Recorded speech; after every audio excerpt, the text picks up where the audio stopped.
we talk about how can you fix this problem or know how you can do that on your Homescapes app. So all you have to do, so you just click here on settings, click on it here.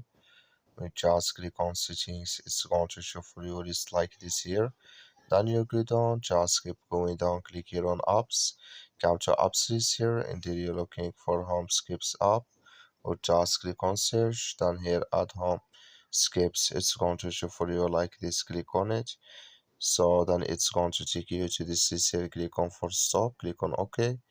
Then you go down, just click on storage, come to storage list here, just click on clear cache, then all you have to do, just go to your Play Store, click on it here, and here you search for Homescapes, it's going to show for you like this.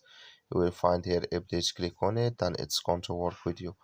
That's all you have to do. Thank you for watching. Don't forget to support us by liking and subscribe.